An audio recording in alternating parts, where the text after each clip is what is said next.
welcome your host to the stage.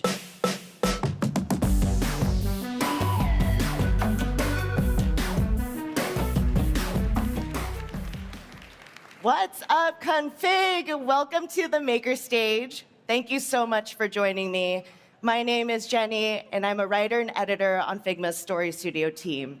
We have some amazing talks lined up for you over the next couple of days. Before we get started, just a little bit of housekeeping. Please remember to silence your cell phones. You're not going to want to miss any of this. Our first speakers are here with a solution for what I like to call the toggle tax. What happens when you're constantly switching from tab to tab.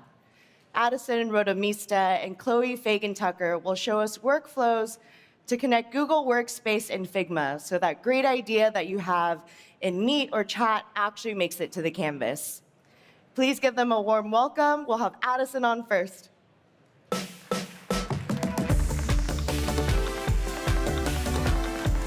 Thank you so much. Hello, Config. How is everybody doing?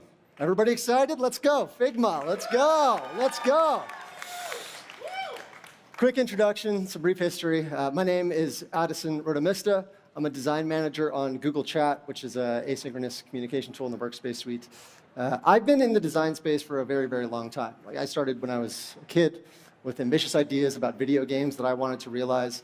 I was pretty decent with art, animation, design, things like that, but I knew nothing about code. So I'd find people on the internet to build these games with me. But collaboration looked a little bit different back then. It usually went, I'd have some ideas about games that I wanted to build. I'd sketch them in my design tool, add some annotations, some notes, and then I'd zip up that file and email it to the people that I was working with online. Wait about a week, they'd make their changes, send the file back to me, and I'd have to manually merge all of this work together before I sent the file back to them. And this process just looped endlessly for months. And amazingly, we were able to get work done, but there was so much friction in every step of that process. Now, everybody here is very aware, Figma completely changed the game for collaboration, especially with us designers. It brought so much of that product development process into the design tooling with us, making those iterations and designs just so much more seamless. But as I've continued to grow in my own career and worked with increasingly broad teams, I've recognized that there's still this lingering problem, which is that communication continues to be fragmented. While we'd love for Figma to be that single source of truth for product development, the reality is conversations and discussions and decisions are happening across meetings, documents, chats. And with that fragmentation comes this constant need for realignment. Now, Google Workspace offers a suite of tools to help assist with this fragmentation, but I think the best way to understand how this helps us in our design process is to walk through a story. So meet Steve. Steve works at a smart water bottle company, and as I'm sure many of us here have experienced at some point in the last year, just received a PRD from his product counterpart about a wildly ambitious new AI direction they'd like to take their hydration mobile app. Now, a lot of designers at this point might get excited, jump into the Figma file, start sketching out their ideas right away, but not Steve. Steve recognizes that visibility into the design process and the design thinking is just as important to influencing his cross-functional partners in the final product direction as the design work itself. So instead, Steve pings that product manager, asks for edit access to that document, and introduces what he calls the UX tab. Now, the UX tab is Steve's to own, and he owns it. He designs a beautiful header, treats every detail intentionally, and consolidates all of his non-design work into this document. Think things like design principles, executive steerings, cross-functional feedback, and research insights. But Steve also has a trick up his sleeve. Instead of settling for plain text and long, messy URLs that clutter up this document that he spent so much time making beautiful, Steve leverages the Figma Workspace integration to bring more of that design context into his workflows.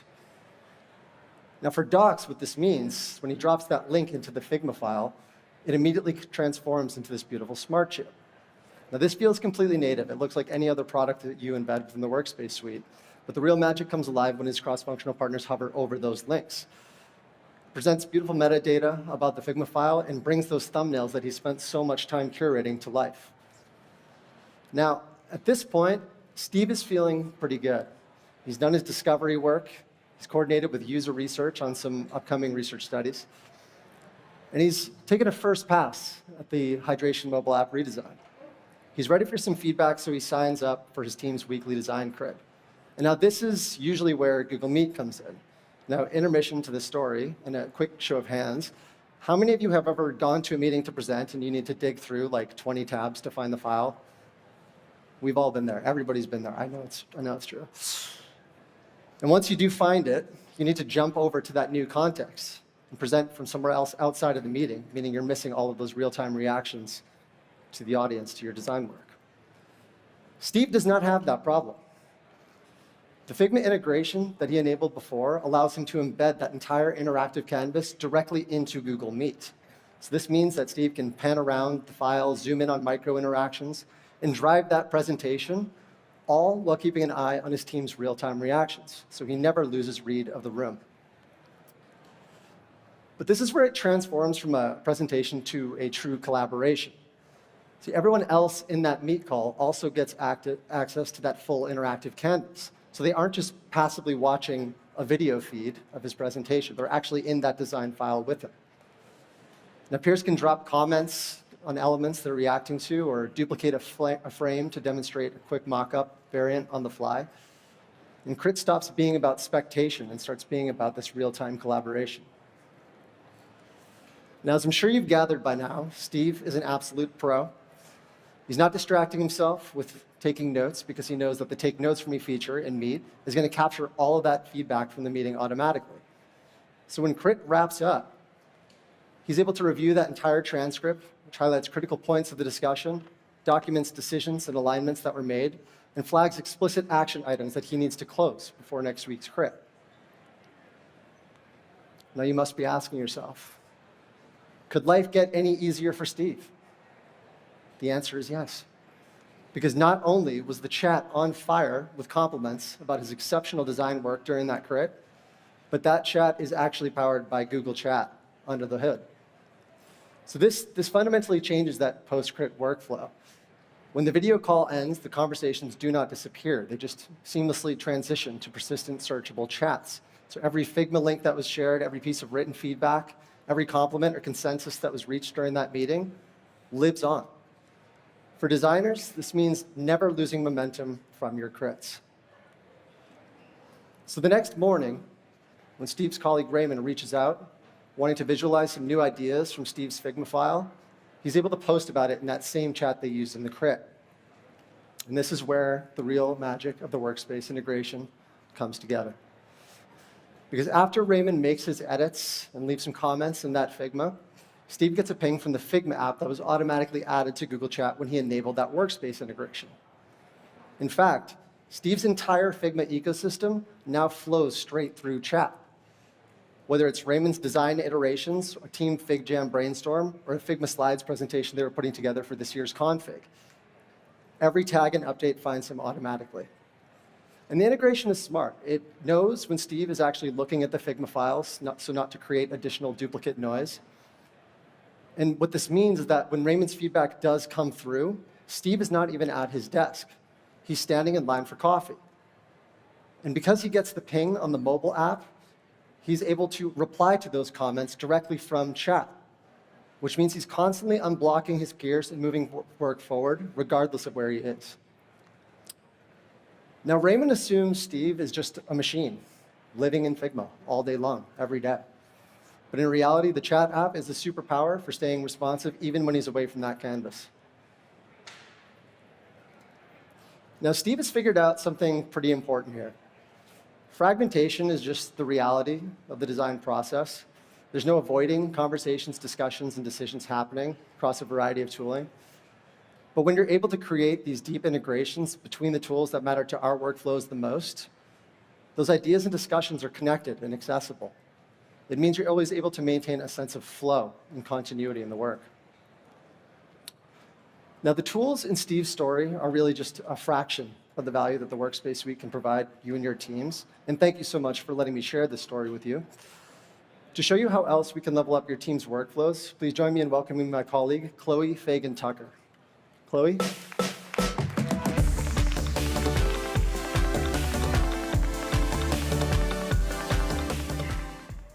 Thanks so much, Addison. Nice to see all of you. Fun fact, this is my second time at Config, and I was sitting where you are right now on the Maker stage last year, thinking about ways that I could come and talk to you guys about all the awesome things that we're doing at Google Workspace. So thank you so much for having me. My name is Chloe Fagan-Tucker. I work in strategic partnerships and business development at Google Workspace. What that means is we work with amazing partners like Figma to bring about integrations and tools that help you use our products together and really help bring your workflows to life. So all of the integration examples that Addison just covered, my team is responsible for those. So, shout out to partnerships. But today, I'm here for a different reason. Not everybody can have a product partnerships team that builds these amazing integrations. And so my goal today is to convince you that if you have a great idea that touches your product space that also makes sense for your content within Google Workspace, that with those ideas that you want to tinker with, that you want to build with, that you want to launch with, you can use the tools, the canvas, and the context that lives within Google Workspace to do that. You can basically go from designer to developer, all with using the tools that we are launching with Workspace to bring those ideas to life. So stay with me. I'll share a few examples that I'm really excited about to show you how it works. So before we get into that, I'd love to know who's in the audience, who came to Config today. So hopefully you know all about Google Workspace at this point in the presentation. How many of you, show of hands, use Google Workspace at work? Awesome, that's great to see. How many of you have used it to connect with your colleagues to move an idea from ideation all the way through to launch?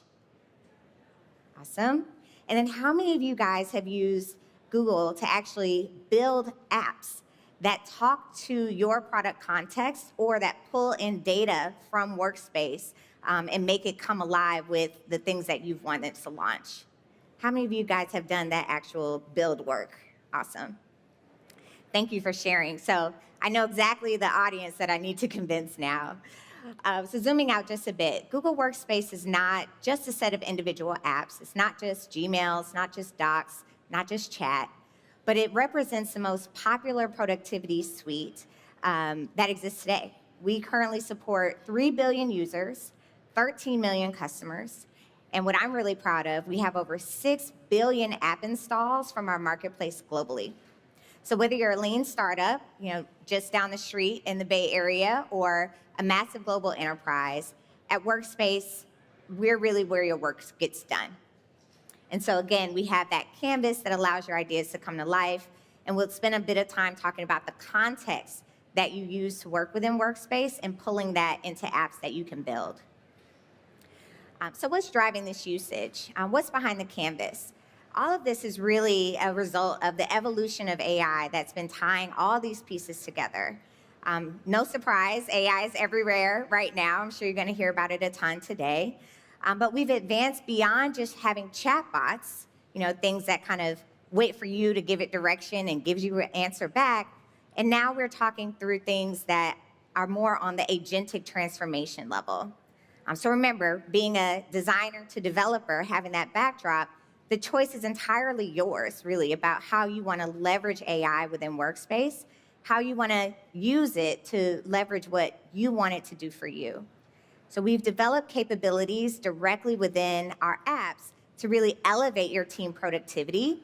Again, using it for that chatbot kind of use case, all the way to running in the background, helping you collaborate and do things more seamlessly, all the way to building autonomous multi-step agents that you can use in things like Workspace Studio. And these are not kind of your simple basic agents. These are things that actually understand how to solve complex problems, how to give you advice, how to advance your ideas forward. So just for an example today, I've been using agents within Google Vids and within NotebookLM to help me bring together, these concepts that I'm presenting to you today, to help me record and get feedback on my presentation and then also to help, guide and shape this session at Config. So these are things that we all have to do within our work context, and AI and the new tools that we're launching at Workspace can help you do that. So to drive a few clicks deeper into the native app layer. So thanks to Workspace Intelligence and Google's AI assistant, which is Gemini, these are active collaboration partners. They unify your personal context across chat, Gmail, wherever you are within Google Workspace, and then they bring that out to empower you to build agents and complex tools, helping you take those simple everyday tasks one step further. But none of that happens without, again, that big word, context. That context lives not only within your workspace area, it also lives within your company. So the way that you build and collaborate, design and develop with your colleagues that work in other parts of your business, the way that you interact with that, you're also doing the same thing across multiple other apps. Most of us probably use, dozens or maybe even hundreds of apps within our day-to-day life at a company. And so the context that agents need to pull from each of those areas to build the workflows and know what to do and do it really well. So how are we bringing these pieces together at Workspace? Some of the ways that we're doing that is by utilizing Gemini Enterprise, which essentially touches your company's data, all that kind of information that's sitting within other teams or other tools, other departments, and you can utilize that to understand how to build that context into your day-to-day workflows.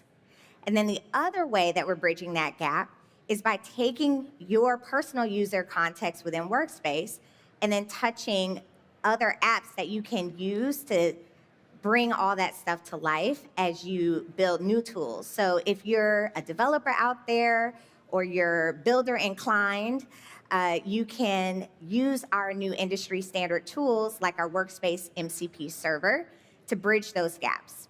And by doing that, that context that lives within your emails, your chats, your documents, all of that seamlessly integrates into new apps, new experiences, new products that you can build today. So to double click on the Workspace MCP server, this is the way that we are helping partners, but also citizen developers, people with great ideas at companies to bring their workspace context into the apps and products that they want to build. So just like the way we talked about how with Figma, we've created integrations to bring Figma context directly into your workspace experience. Those are some of the things Addison touched on earlier. This time, if you are developing a new app, you have a product idea, you can bring your Google Workspace context into that product idea much more smoothly, much more seamlessly, faster, utilizing AI natural language models, using AI natural language prompts, instead of having to do it through the existing structure, which is also our API network. So this is actually a really exciting development because we're not only launching these tools and abilities, these skills that you can utilize within Gmail, Drive, Calendar, Chat, and People directories, but we're also enabling universal search. And so with universal search, again, this will enable you to find all that context, pull it into the places where you want it to go, and then launch those new apps seamlessly. So we're working with some early access partners to bring some of those products to life very soon. But for all of you, you can go into our Google Workspace developer area at the QR code that you see here and start to tinker, start to build, start to have some ideas that you work with within the developer preview that then when we GA, you can start to bring out to the world. So we've covered a lot of ground. Thank you so much for your attention here. We've talked about going from kickoff to Canvas. We've talked about tips to use Workspace and Figma together. Addison gave some awesome examples of how this works for a designer context and how that person can bring this amazing app to life. And then for the developers, for the developer inclined out there, I talked about how you can use agents within Workspace and how soon you can build your own apps with Workspace MCP servers to bring that context to life. So this has all been really exciting to see come alive. I can't wait to see what more will come from our partnership with Figma, but most importantly, I can't wait to see what will come from all of you out there, what new product ideas you'll launch, and how you'll bring the context that you use every day to those new product experiences and to those new apps. So don't take my word for it. Hopefully you guys know that Reading Rainbow context. Little throwback. But check out our QR code. Go to the Workspace Marketplace, tinker around with the Figma ecosystem integrations, and check out some of the other apps that we have there. We have a booth today in the partner space, so stop by our booth if you want to learn more or just talk about ideas and different ways that you can bring some of these things to life. Come say hi. And most importantly, have a great config. Thanks so much.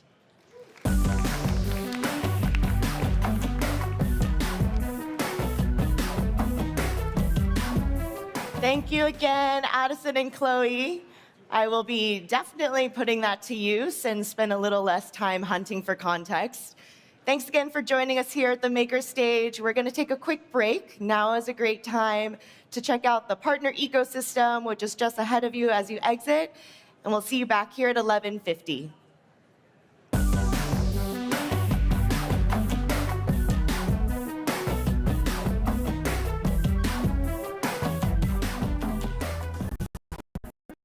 Feels like all my fears become realities. Forces, fate, and fortune turn to tragedy. Each helping hand that I've been lent was swallowed up whole and spit back out again, leaving me embarrassed.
welcome back your hosts.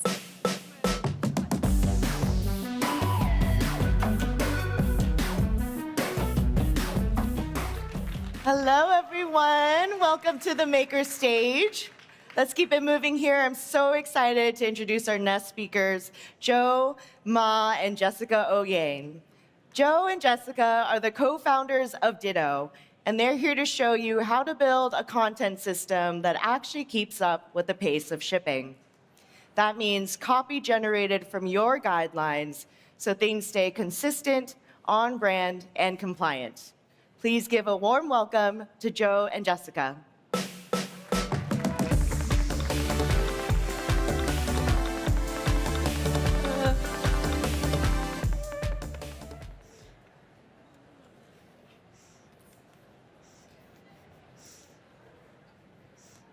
All right. Hey, everyone. I'm Jess, and this is Joe. We're the co-founders of Ditto, a tool that helps teams manage their product copy from draft to design all the way to deploy.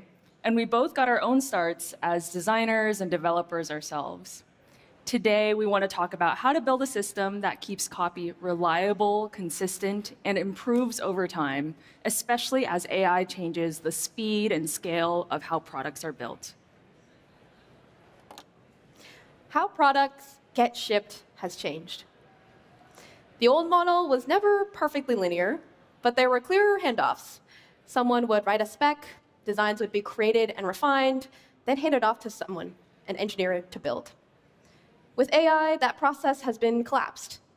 Teams can now take a feature from idea to production off the real code base incredibly quickly, often bypassing the stages and checks that previously governed the process.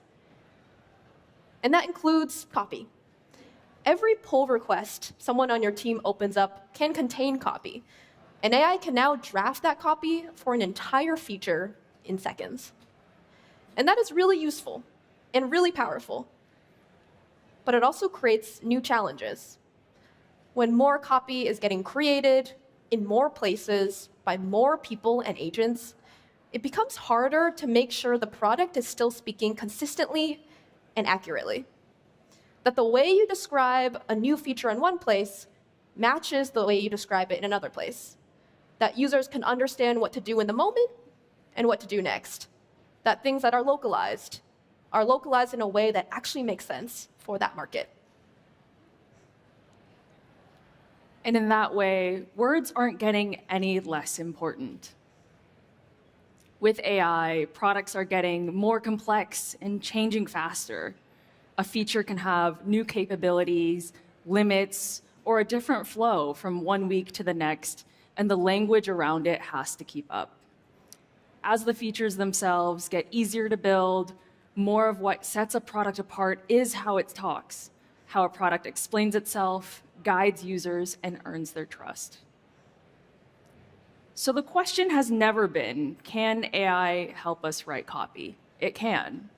But rather, how do we keep all of it right? Consistent, accurate, on brand, across the whole product at the speed that it's now being created. Because at this volume, getting it wrong has real consequences. Our answer is that you need a system for product copy, just like you need a design system for UI. A proper design system gives both people and agents a shared way to understand, find, and reuse the right components instead of rebuilding them from scratch, so teams can move faster while still meeting the brand and quality standards that matter. A content design system does the same thing for language. AI creates more product language. A content system keeps it correct. So then, what do we actually mean by a content system? It's the single source for how your product talks, where your terminology, your patterns, your approved language all live, so everyone on your team and every agent can pull from the same place. And for it to be effective, we found it needs to do three things. One, it's built from what's already live. Two, it governs language everywhere work happens, not just where it's generated. And 3, it shows you what's working and what needs to change. There's a lot underneath each of those pieces. Getting beyond a style guide means building enough context into the system for people and agents to actually use it well. For the rest of this talk, we're going to show you what that looks like in practice with Ditto. The first thing an effective content system needs is to be built from what's already live. AI is only as good as the context it has. To generate strong product copy, AI needs more than guidance on tone and style. It needs to know what your product does, what you call things, and how that language is actually used. Your code base has all of this language already, but scattered across files with no structure to it. It's the raw material. The system is what you build from it, a structured model of your product language, the terms you use, the patterns that repeat, the language worth reusing. So the production code base, what's live and users are already using, should be the starting point for building an effective content system. So how do you actually do that in practice? Let's take a look. So this is Ditto Pay, a small finance app for money transfers. And like most real products, it's already got a lot of language scattered across it. And we want to use and reference that. So I'm going to run this tool that Ditto has called Scan. And what that's going to do is read through our code base, extract the strings we've shipped, and build a first content system from that. So you can see it finished extracting here. I'm going to open up this link. And it looks like Ditto found 99 strings in our product, 91 unique, 8 repeated across 2 languages. And Ditto's going to ask if we want to provide any more context before it generates the first version of the system, which I'll give it. I'll just say this is a finance app and let it do its thing. And after a bit of loading, Ditto now presents us with our system. It took all of that raw information from the code base. It tagged it, organized it, pulled out relationships, turning into this really rich model of our product language. And we're not done yet. I now get to leave feedback and shape it from here. So let me go ahead and tweak the tagging. I want it to actually tag items by UI element. I'm going to let that work. And then now you can see it went ahead and updated that. And then maybe I'll scroll through the rest and let Ditto know that it looks good. Go ahead and finish at the very end and create it. And now in Ditto, we've got the strings from our product organized and tagged with the context around it in what we call the component library in Ditto. And because Ditto detected 2 languages in the code base, we were also able to bring in the Spanish translations automatically. So all of the strings in our code base are now something I can directly search, edit, and reuse.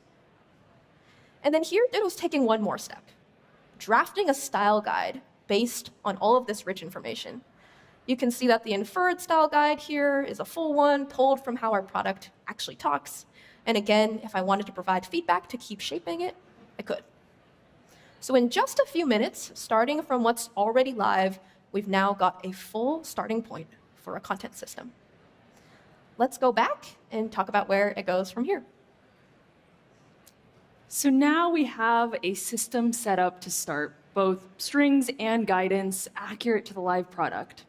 But for it to actually keep language consistent and high quality, it has to govern where work is actually happening, whether that's in Figma, Claude Code, pull requests, agents, or anywhere else.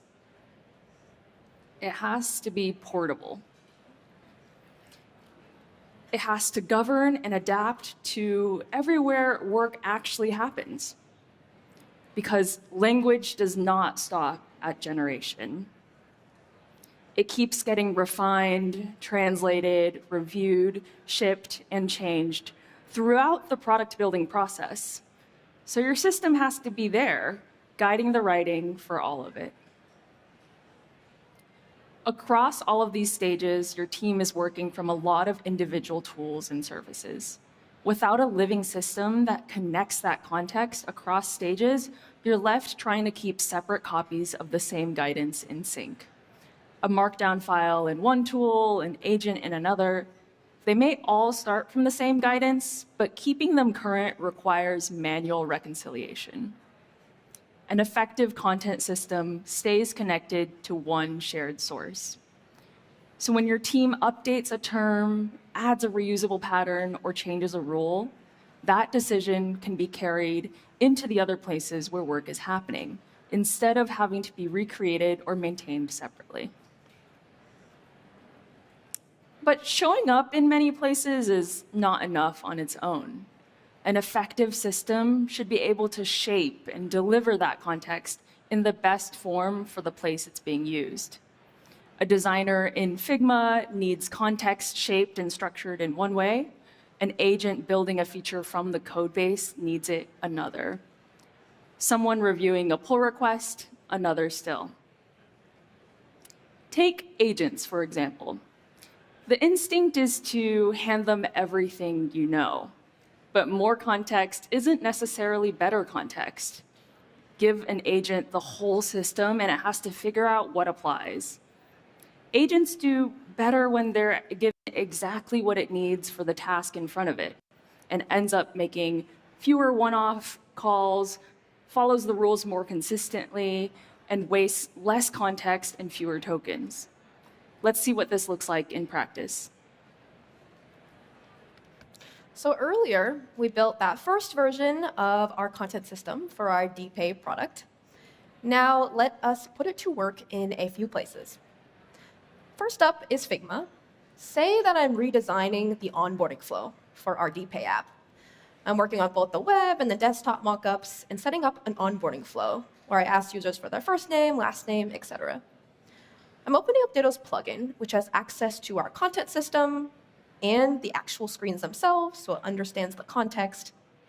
And as I work, Ditto is going to check my copy against our system right in Figma and surface any inconsistencies. So here I have this success state message at the end of an onboarding flow, and it's surfacing that probably want to change the terminology because our preferred is live instead of active. So I went ahead and accepted that, and it got applied right here in the design. So that's Figma. Now let's see how our same system functions in code. I could hand our agent a whole style guide, but then it would have to sift through the whole thing to figure out what applies where and where things get unreliable. So instead, I'm running another tool in our code base, which is this pull command. And this tool is going to embed our content system directly in the code, right next to the design system components they apply to. Take this callout component as an example here. I have a bunch of files, 3, that define how to build this component visually. Ditto has then added this other file, which defines how the copy inside that component should be written, with relevant rules, text layers that exist inside it, relevant content patterns. So now the design system and our content system are living side by side. And when an agent builds a feature with this component, it doesn't have to search a giant file for what's relevant. So now let's actually build something with all of this. I'm going to use Claude Code. So I'm going to add support for international transfers to DPay. So I'm going to enter this prompt in. It's going to take a second to build. I'm going to fast forward a bit. I ran this session ahead of time, so we wouldn't have to wait here. It's going to do its thing with some fun copy. And then eventually, we will get to the output. And because our content system was right there in the code, Claude Code was able to pick up exactly what it needed. It adhered to these guidelines from our content system, things like structure and currency in a certain way. And then it also was able to reuse 6 text components right from our library, instead of rewriting those from scratch. And now you can see that finished feature in our product here, with the tabs now for domestic, for international, and all that copy consistent. So that is Claude Code. Last thing I want to do is show you one more place where our system can be put into action, which is a pull request. Here's a PR for adding a confirmation page. to DPay. When the PR got opened, the Ditto PR bot automatically ran through and checked all the copy it found against our content system, and then left comments and suggestions for any inconsistencies it found. You can see it found a bunch of things. For example, instead of saying something like purchase complete, it should say something else. Or for example, your payment was processed successfully, we should use that instead of rewriting it in a slightly different way and creating a new variant for no reason. And all of this happened in GitHub at the point of PR review, right before this code is actually merged and shipped to production. So we just saw 3 places our system can govern work: Figma, the code base, a pull request. In this case, Figma and the code base at the point of generation, and the pull request after that. So one source of truth everywhere the work happens. But we are not done yet. Let's move on to the very last piece of an effective content system. So the system's built and it's everywhere your team actually works, but we still have a question mark around how well is it actually working? And that's the challenge with a lot of AI tooling today. It's easier than ever to spin up an agent, a workflow, or a set of rules that looks useful. The hard part is, though, proving it actually works, keeping it working at scale, and keeping it current as your product changes. An effective content system has to make that visible. It should show you which rules are getting used, where the words in your product are being reused, where the system is performing well and getting used often, and where things are underperforming. And only once you have that visibility, you can act on it, improve it, and have that true feedback loop. Decisions, feedback, and context made in one place should flow back into the system, so everyone or every agent working elsewhere has the latest updates to your living system. And thus, your system improves over time. Let's see what that looks like. Awesome. So here I am in Figma again. And one of the ways Ditto supports this visibility is by giving the option to provide feedback on suggestions. So for example, I'm getting this suggestion to use contractions in this message. And in this case, I actually don't want to do that because it's consent language, it's more serious. So I'll go ahead and reject it. And in Ditto, I'll let it know, hey, don't use contractions for consent language. And then I can send that off, and Ditto is going to take that in and use that to improve the system. And all of that feedback is going to build up over time as everybody across the team is providing it. So here I am back in Ditto. I'm looking at a style guide, and I can now see a bigger picture around how this guide is doing.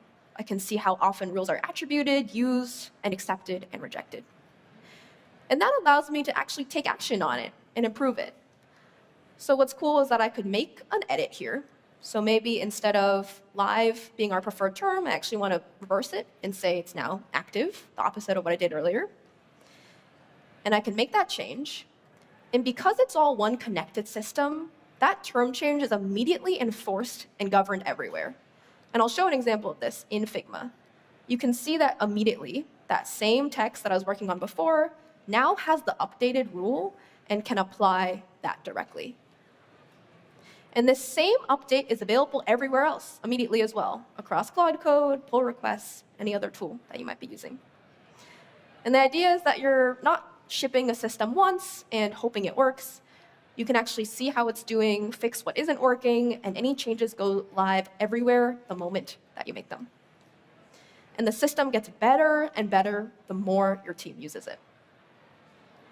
So let's go back and summarize all this. Awesome. So that's what we've seen effective content systems to look like. It's built from what's already live. It governs everywhere work happens, not just where it's generated. It shows you what's working and what needs to change.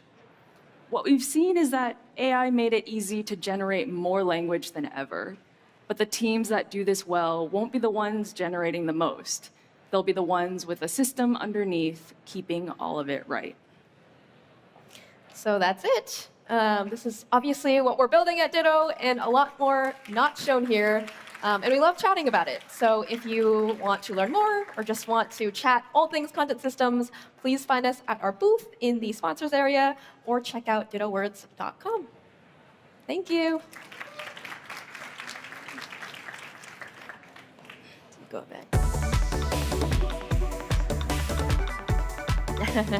Fantastic. Thank you so much, Joe and Jess. That was an amazing look at how to build a source of truth for copy that helps align the whole team and the AI tools they're using. We're going to take a quick break. Please take a moment to check out the partner ecosystem, the Play Canvas, shared frequency. There's so much to look at, and we'll see you back here at 12:30.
with some divas, I'm pouring the drinks. I'm living life to the fullest, the blessings in me. Don't really care what you say, whatever you think. Nah, unequivocal miracles with the lyrical.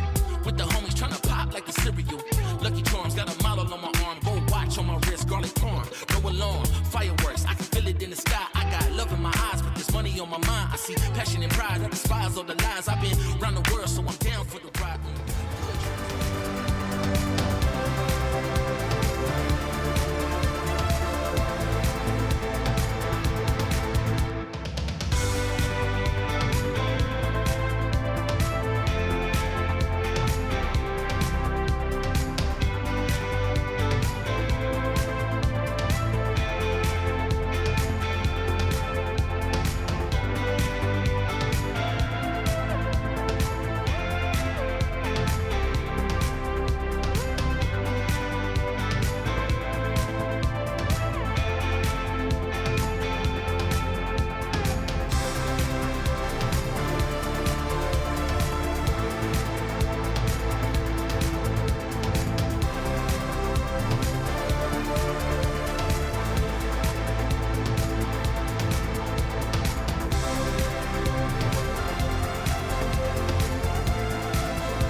Please welcome back your hosts.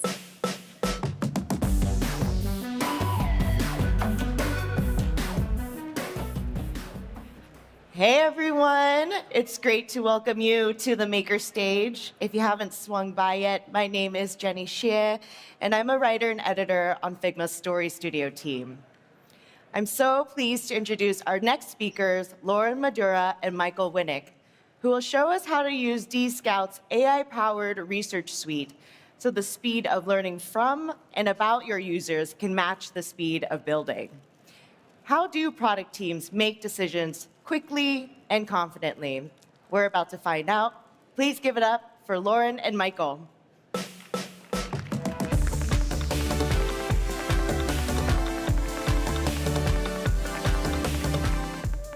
Okay, great to see everybody. We are really excited to be back at Config for our third year. So I'm joined by my partner in crime, Lauren, over here. And I would say that so much has, I'm just going to fill you in on a little secret, like a lot has kind of changed in the last year, right? You guys feel that? Certainly has been true at Dscout. We've been able to create so much that we are excited to share with you. Lauren will be leading you through a lot of the things that we've built that we think will really empower designers with the power of high fidelity feedback. But before we get into that, I'm going to do a very UX and researchy thing and talk a little bit about the why behind the what, the things that we're going to show you. So we'll hop right into that. And what I'd like to kind of start with is this concept of probably one of the biggest changes of the last year has been this thing which shocks me in my career that I will actually say, and most of us will believe, which is code has kind of become cheap, right? Code used to be the most expensive thing and the thing that was so precious, right? And that's changed dramatically as these tools enable so many more of us to make and build. And you might think in that world that, hey, now that code is cheap, we don't really need to do a lot of discovery work. We don't need to do a lot of research. We don't need a lot of feedback because we just build. How many of you been in a meeting lately where everyone's like, ship it? I feel like every meeting, ship it, right? It's just like this thing that everybody does. But the reality is, I want to kind of make the argument that a quite opposite argument that high fidelity feedback, getting informed about your users and your audience is really more important than ever. So don't take my word for it. Yuki Yamashita wrote a great blog piece just a week or two ago. And Yuki really kind of raises this question, which is, hey, it's no longer just how to build or we can all build quickly. It's we really need to start thinking about what is worth building at all. And Yuki talked about these 3 areas: speed, craft, and direction. And I'm going to just talk for a few minutes about why I think access to high-fidelity feedback loops is critical for you to achieve all of these things. So let's kind of start with maybe the one that seems the furthest apart.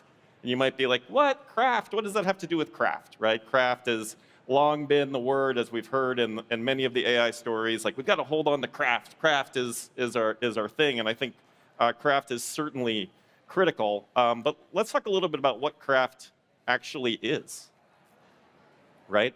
Certainly, as we heard today, and as so many people in this room probably know and are quite qualified to do, craft is the skill of making masterfully, for sure. And there were so many cool things shared today for masterful making. I cannot wait to see what designers do with those things. I didn't even know what a shader was. I was like, wow, that's amazing, right? So that's certainly a big part of it. But I would argue that equally important to the incredible skill of craft is really the art of resonating deeply. Few of us are just making things for ourselves last time I checked. We're always making for an audience, right? And the real masterful designers have a deep, intuitive sense of who they're making for.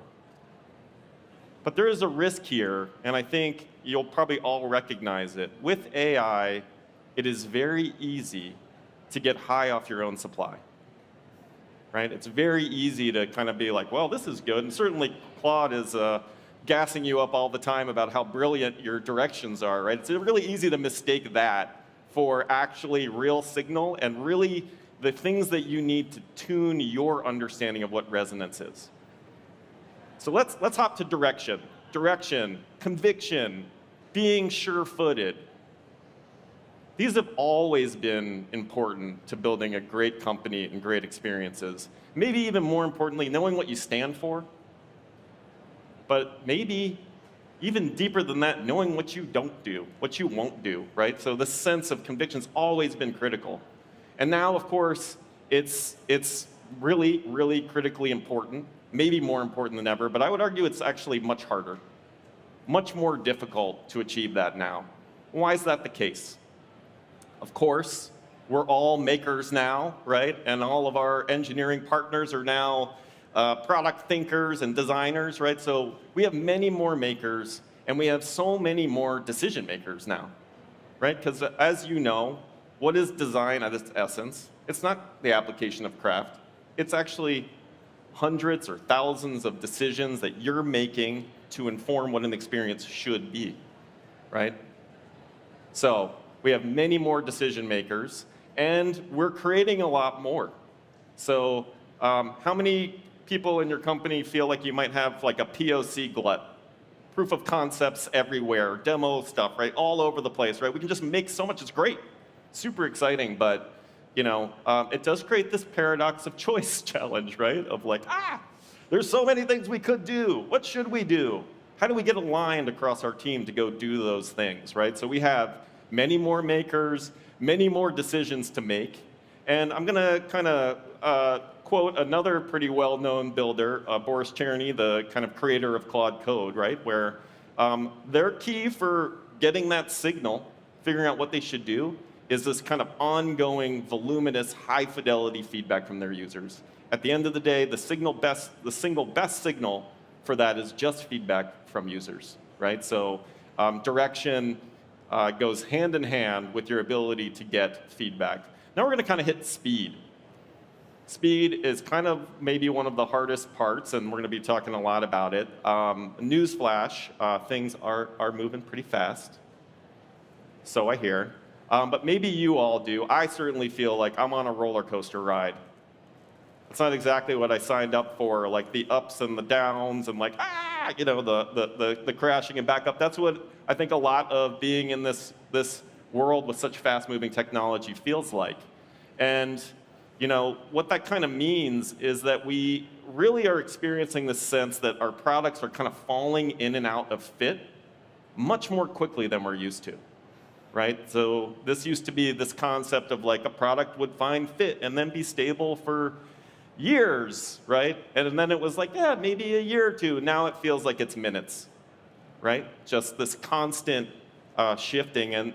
And we think it's kind of being replaced with a different concept, which is product market fit doesn't make sense anymore in our world.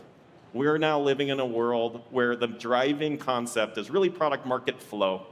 How able are you to be agile and move and fit with the flow of the market and how the market is changing?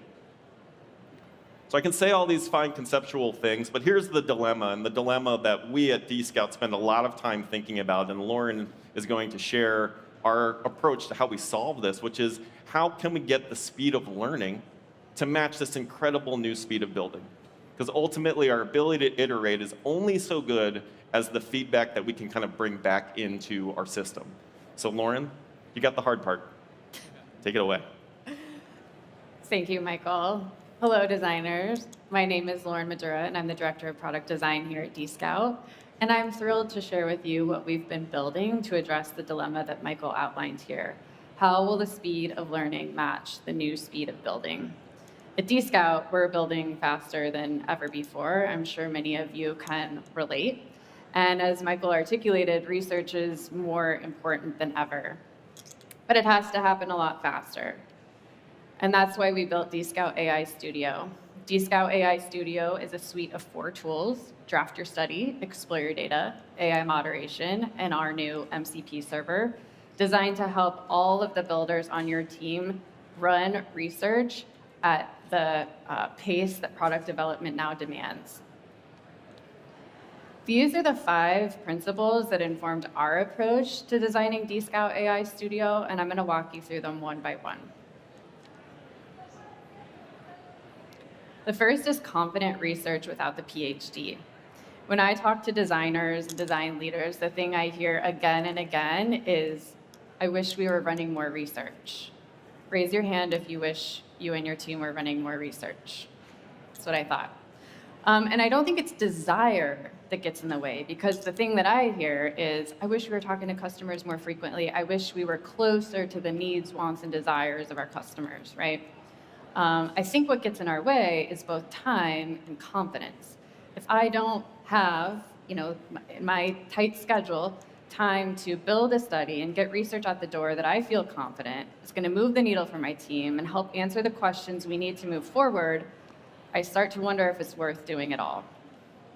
With DScout AI Studio, all you need are your learning objectives and a link to whatever you're testing, in this case, a Figma prototype, but it could be a website or a concept. And AI is going to crawl your prototype to understand it and use that context along with your learning objectives to guide you through a series of decisions to build a really solid study. In just a minute here, it's going to prompt me to bump up my N size. So I've got PhD level expertise and over a decade of real UX experience from DScout guiding me along the way as I build this study. So that ensures that every builder who's running research can get the clarity they need without having to slow down.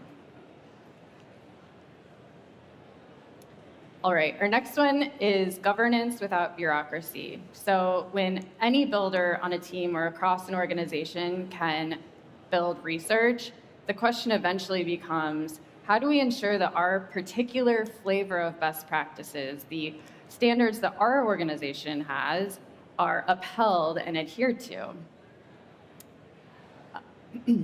That's where AI templates come into play. So I'm going to walk you through AI Studio templates, which give design leaders the ability to build research that meets their standards and specifications for a particular method or use case, and use that as the required vehicle for research.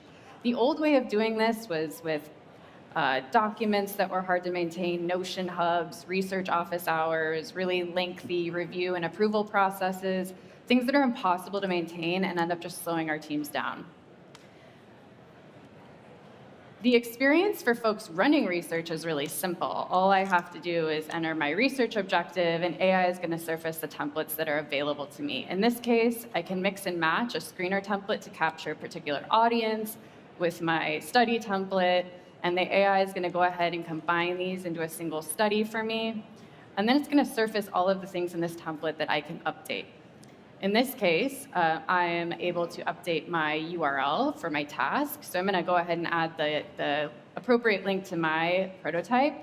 And I'm going to go back and forth a few more times. After a bit more prompting, I've got a study that's ready to launch. These aren't just regular templates. They're not a starting point. They give your teams the freedom to run research without guardrails getting in the way. All right. Our third principle is fielding with less friction. So up until this point, we've talked about building research. Now let's talk about running the research with participants.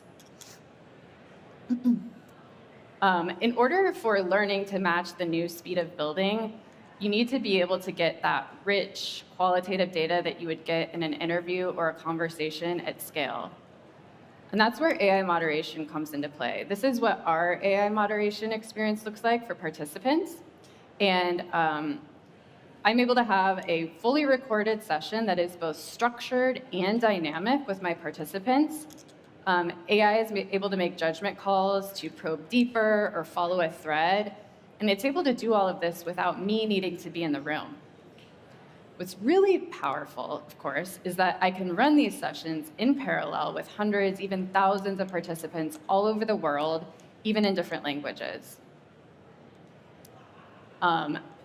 I can tell you that what's really exciting about this to me, having spent a lot of time with these sessions from our participants, is how open and vulnerable and candid our participants are in these sessions. It's pretty remarkable.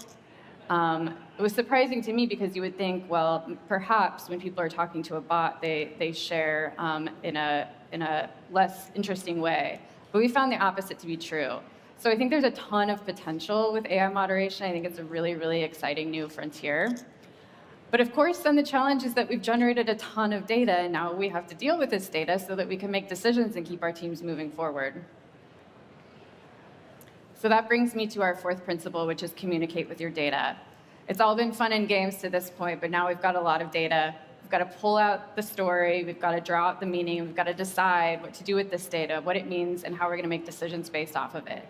So we've built two things to help you do just this.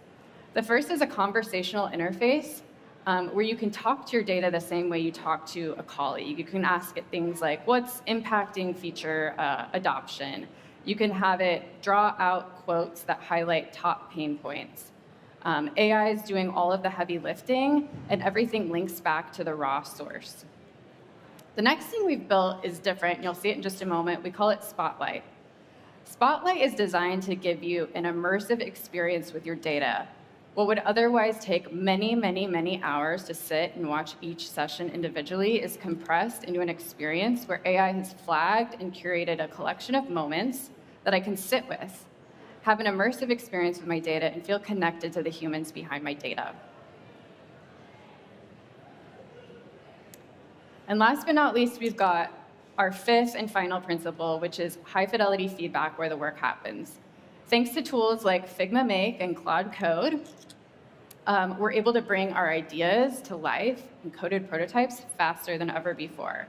And that's why we've added the newest addition to Dscout AI Studio, which is our Dscout MCP server in beta today, officially.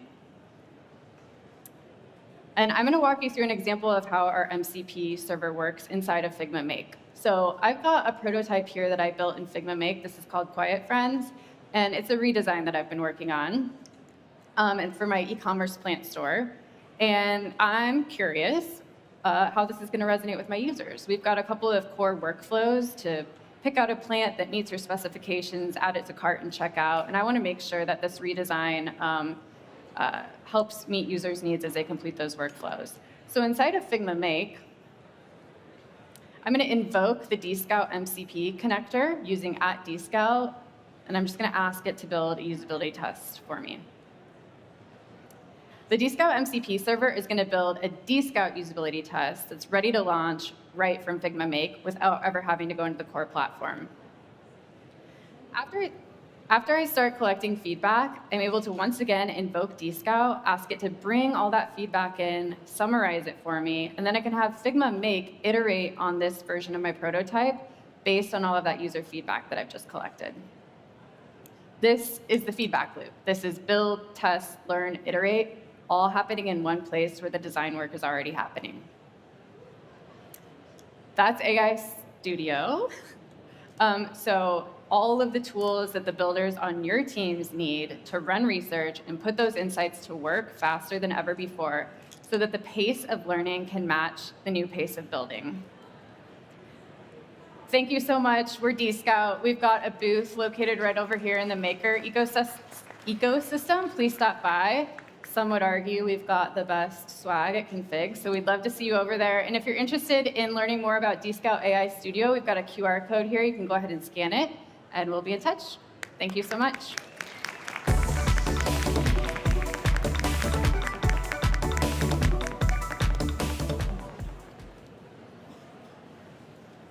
Thank you so much, Lauren and Michael. Love to hear that little shout out to our CPO Yuki Yamashita, Speedcraft Direction.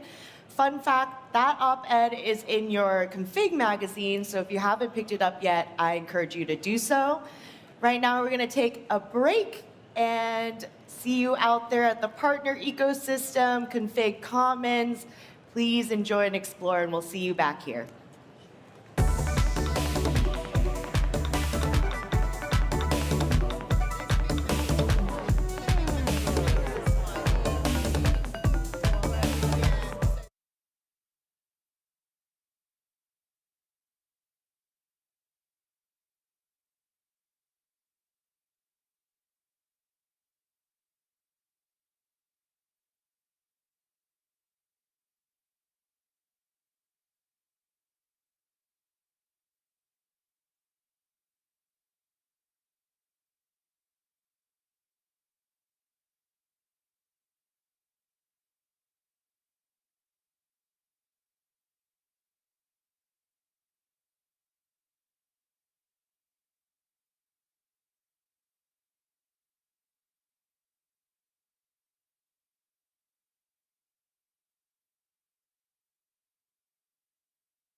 welcome back your hosts.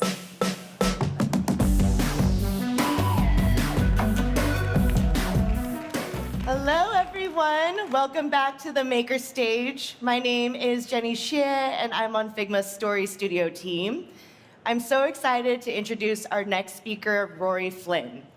Rory is about to show us how to master 3 core skills that will help unlock the full power of Figma Weave to generate amazing creative assets. These are scalable, automated, multi-tool workflows that will completely change your creative ops. Please join me in welcoming Rory to the stage.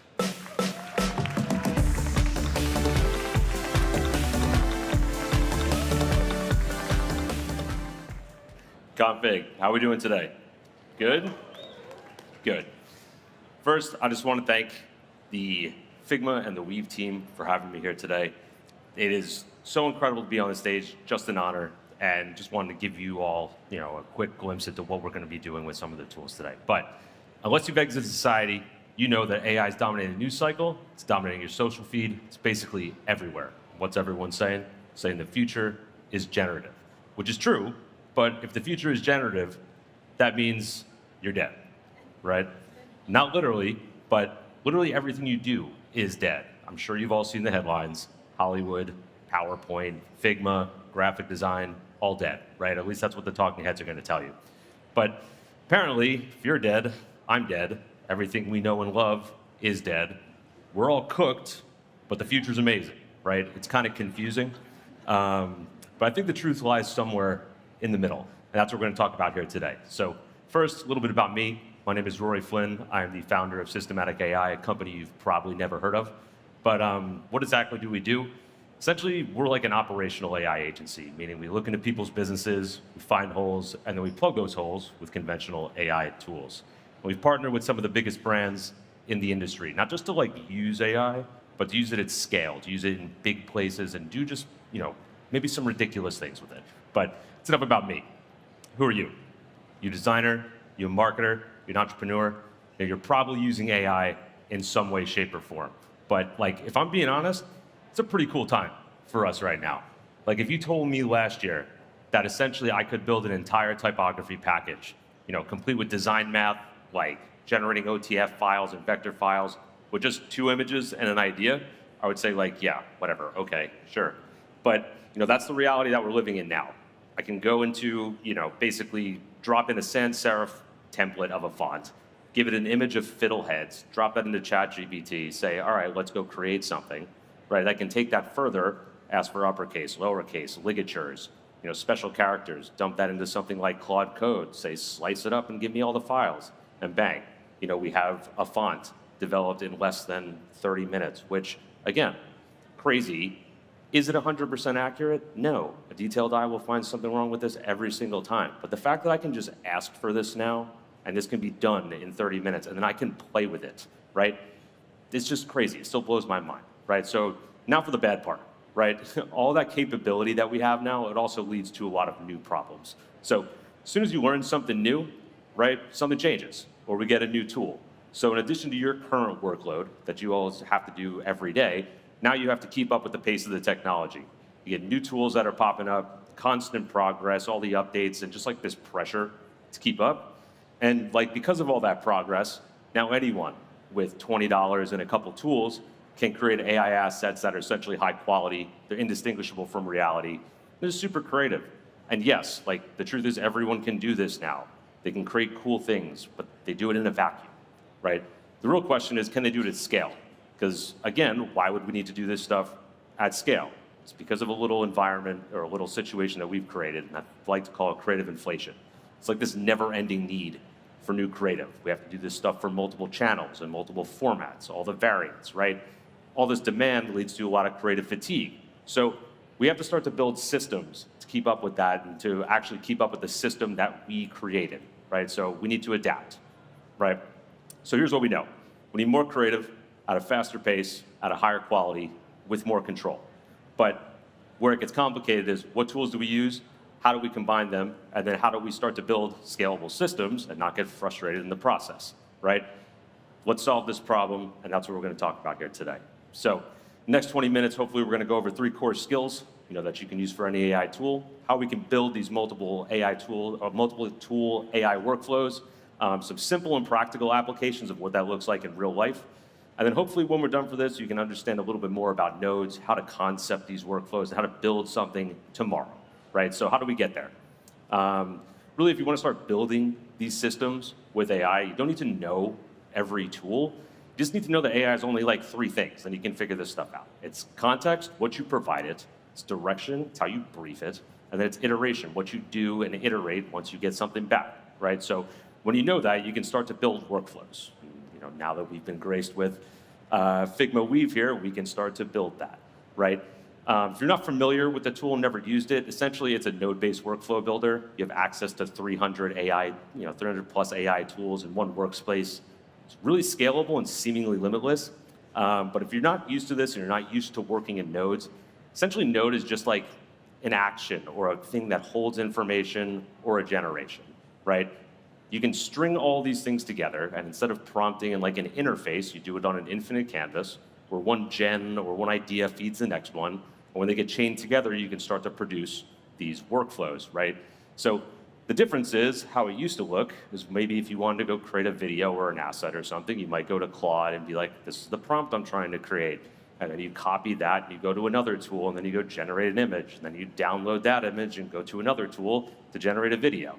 Now, what it looks like now is we can do that same process laid out on an infinite canvas and go from one thing to the next, the same exact way, but also we can use this again. It's the same process, right?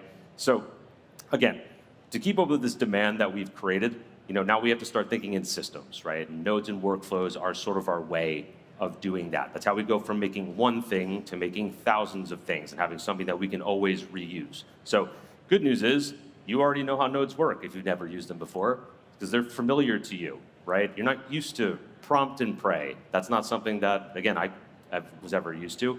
You're used to building things in steps, piece by piece, right? Quality control at every step of the way. Like here, if I wasn't gonna just go from that first starting image to these last images, I wanna create the body of the car. I wanna apply the design to the car. I wanna then take multiple angles of the car. Then I wanna use that as a reference image to create all different variations of that car in real life circumstances. So, this also means you can start to package this stuff together. And once you have workflows that are pretty much standardized, you don't have to change much. You only have to change the input. So this entire system stays exactly the same. So instead of a Kodak Lancia, maybe I want a Polaroid F40. All I'm doing is changing the input, system takes over, it runs, I get new output, right? And when these workflows are built, scalable, and structured appropriately, 95% of the time, they don't have to change. So again, it's not that hard to get there. You already have experience. You already do this. You've already built design systems. We're just doing it in a little bit of a different function now. So again, how can you do this, right? Let's get into this a little bit. First, just going to lay out these core 3 skills that I think can be used for any tool in any medium at any time.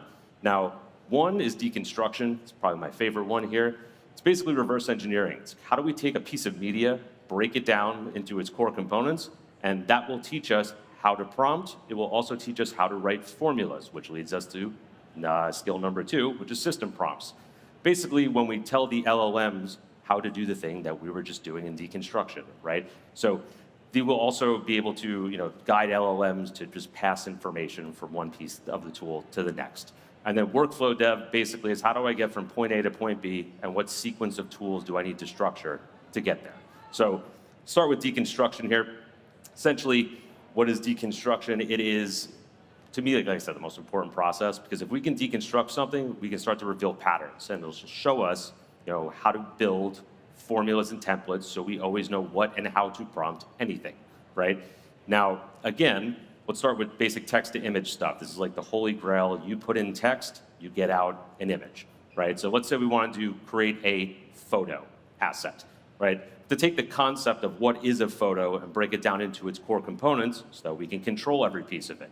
So if you were to break down an image, like what is a photo? These are the core components, right? All of these go together to make up an image, right? I call these like the non-negotiables. They'll be represented in just about every photo ever taken.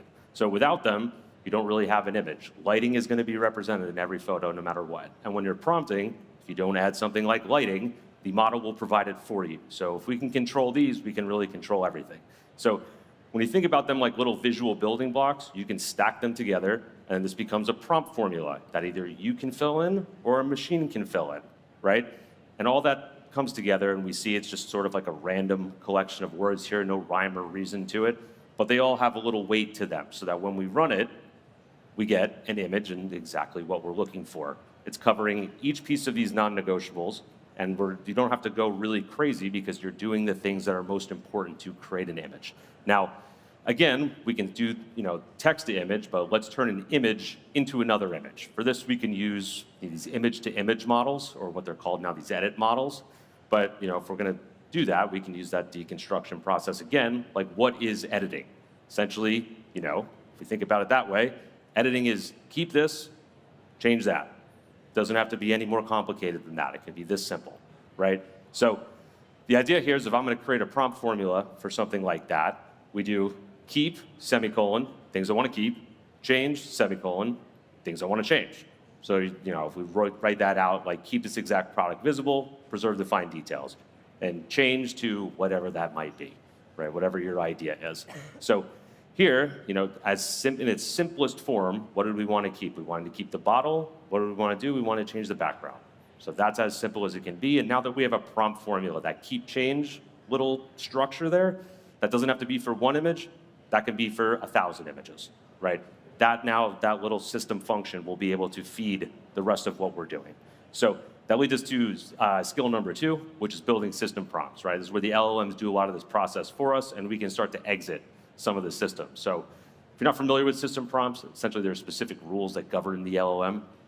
You write it once, the model follows it, takes you out of the loop, and they're really good for node-based tools because they can pass information manually without being updated. So we look at it, and the system prompt is basically just a brief for the LLM. You're telling it who it's acting as, what it's going to receive, what it's going to do with what it receives, how it should output, and then maybe some things of what not to do, right? And this is an example of a system prompt using that keep change structure, where basically I'm saying you're going to get from me an image and an idea, take that, apply the prompt formula to it, write the prompt, and then send it to the image generators to go get produced. So what that looks like visually here is you see I just upload an image, I give it my idea, the system prompt says, oh, I know what you're trying to do. You want to write a prompt for this thing. Sends it to the LLM, which will write the prompt for us, ports it automatically over to these image generators to go produce. I click it once, I can now use this tool over and over and over again, different image, different input, right?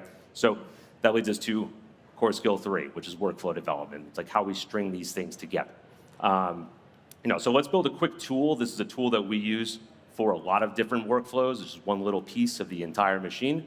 But here, you'll see we can drop in an image of our athletic greens. We'll add a text node here, which will be our idea. We'll add another text node here, which will be our system prompt or our design system. We're going to run any LLM. In this case, you can select any LLM model you want. And we'll attach everything to this node, and then we'll hit generate, so it'll generate our prompt. And it's going to generate our prompt the same way every time, because that's what our rules say. We'll drop in our image generators here, so we connect that prompt to the image generator. What I just added up top is called a router. Just takes one input and sends it to multiple outputs. So once we attach everything, we hit go, and now we have this little automatic prompting image generator based on our rules that we can use every time.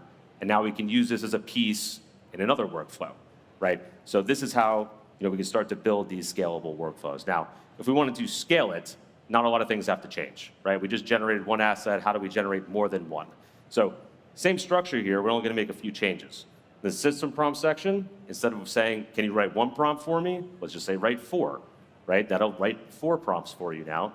And then we add this thing called the text iterator, which will split those 4 prompts into individual inputs that gets sent to the image generator node, and all 4 will generate at once. So it's going to be 1 output, this could be 4, this could be 400, whatever you want, right? And that piece allows us to have one now little tool that we can use, and that can be part of a workflow, that can be the only thing you use. It's very malleable, right? So how do we use this practically? So think one of the things that we often look at is you try to solve way too big of problems when the small problems are right in front of us, right? And this is some of the stuff that I want to show of like what we've done with our clients in real life. So BarkBox, if you're not familiar with them, they sell dog toys and dog treats in a monthly subscription, but they, they're 100% e-com. They have a ton of assets that they need to create all the time, right? So really, one of the problems that we notice with them is that we have to do these composite photos, and we have to do them every month across multiple partnerships, and the monthly subscription changes all the time. So this one little piece becomes a big problem, because just getting all that stuff together, shooting it in a studio, getting the assets produced, so on and so forth, takes a lot of time. So what we've used here is Weave to basically just composite the boxes digitally and then add the lighting, depth, and shadows to give it the 3D feel, right? And that becomes a feeder image for everything else we're doing. Now, when we look at it, how we want to construct it is those inputs will always change. It'll always be different treats, it'll always be different toys, and then we still manually composite everything with a compositor node within Weave. We'll flatten it, and then we'll regenerate it with the lighting, depth, and shadow to give it the 3D feel, right? So the workflow itself looks like this, where those inputs on the other side, every single one of them, those can just be updated to just upload your image and go from there. The compositor, we can still drag things around manually, control it the way you want to, and then it's all run by one system prompt that basically says, take this flat image, add the lighting, depth, and shadow, and give it some dimension.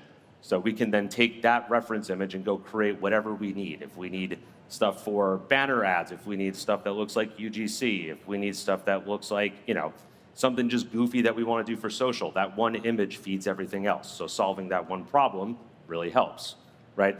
The other thing that we do is we have these sales presentations, right? To pitch for new partners. A lot of this business is done on licensing models. So we always need to have these new pitches going out to win business, right? Now, the problem we face here, not necessarily a problem, but sort of like the way you see it, is the designers, typically they design all the toy concepts in 2D vector. So our sort of thinking is how do we get from 2D vector to 3D mockup to studio shots to get into these presentations to win business, right? Now, we start to structure a workflow that looks like this, where it's essentially run by 4 system prompts, and that's it. We have a system prompt that takes it from a 2D vector to a 3D image. We take that 3D image, then it feeds into our batch generator that we just made before, which then will give us 9 different angles of that. Built-in seam logic, built-in texture and mapping, everything like that, so it all stays consistent. That feeds into what we call a scale ref. We're going to do that in the next slide. I'll tell you why that's important, which then feeds into the same batch generator that we just produced before that creates all of our studio shots, right? 4 clicks, and we're here. So the reason is we have to build this sort of like scale modular here is because we have a lot of failure. A lot of times there's not enough, there's no context for how big something is. So we have to feed, really the details to give it an understanding of how big the toy is against the dogs, right? Because if not, everything starts to get, unproportional. So here, you see it's basically all we're doing is giving the size of the toy against the size of the dogs. It creates this reference image. This reference image becomes our new feeder image to create the assets that we need. So again, now I can exit this workflow. Now I can hand this off to someone else. Any 2D vector image can go in and studio shots can come out. I've replaced myself. We can go work on the next problem, right? That's a workflow. That's scalable. That's how you use it for multiple people and not just myself. But how does this start to look at scale? That's one problem. How do we do something that's a little bit bigger? One of our clients, Shark Ninja, some a massive footprint, hundreds of products, 25 product categories, 35 global markets. They do 25 new products a year, so they just have a lot of content to produce, right? And one problem that they love to talk about is localization. Just have things that look good in the US don't look good in Germany. They have 1,000 products to do this for all the time, right? So this is where everything started. We started localizing assets, and before you know it, these tools that we've built, some of these workflows, they start to bleed into other things. So that one workflow for just creating a singular asset now has started to bleed into every piece of the organization where we're doing things like retouching, we're doing environment fixes, product fixes, traditional compositing, asset depth, things like that, all little Weave workflows that everyone uses now. And it's not just limited to images. We can now do video. We can localize video. We can do a little bit of traditional product replacement. seasonalize stuff, even get more so into the hybrid space here, where I think is like the next step, where we use AI, 3D, VFX all together, taking traditionally long processes, adding speed while keeping our precision and control. That's really kind of what we've been waiting for. And it's great to see this stuff in the wild. You walk through the offices, I see it on the, in boardrooms. They're incentivizing people, whoever builds stuff that can help the company overall, cash prizes every week. It's a great way to incentivize people to build stuff that's scalable for everyone. So wrapping this up, I think just a couple things to remember, like be flexible and screw the models, right? Every model I mentioned here, they're all going to change. But if you build structured systems, you can just swap tools in, right? Be scalable. Build this stuff, not just for yourself, but for everyone else. If only you can operate it, then it's not really a system, right? If it's built for everyone, then they can take it and run with it. Now, last piece is just be yourself. That's it. I mean, you're the reason you're here. You don't have to change. Just evolve a little bit, right? Like, that's why the headlines are wrong. This is why really AI is not going to replace you. Just do weird stuff. I mean, if you told me I was going to create a font with fiddleheads a couple weeks ago, I'd been like, all right, that's crazy. But again, step out of your comfort zone a little bit. You're going to find more uses than you ever thought you needed for this stuff. So appreciate you all for giving me about 20 minutes of your time. Thank you, and hopefully I'll see you soon.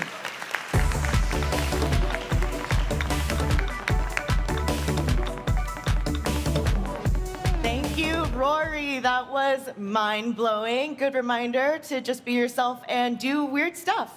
So we're going to take a little break now. I hope you take the opportunity, pop into the partner ecosystem, play on the FigJam wall, the shared frequency. There's so much to explore here. And we'll see you back here at 2:30.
Please welcome back your hosts.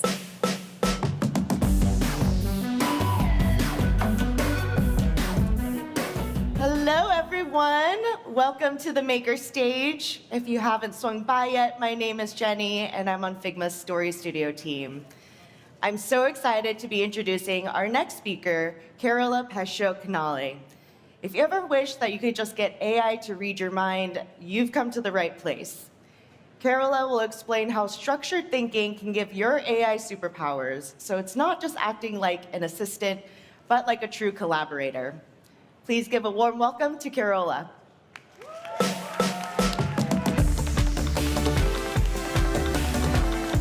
Hello, Config. Hope you've been having fun today. Lots of wonderful talks. And I'm going to talk to you a little bit about a few tricks to get AI to get superpowers. My name is Carola, and I lead design for the AI team at Atlassian. It's called Robo.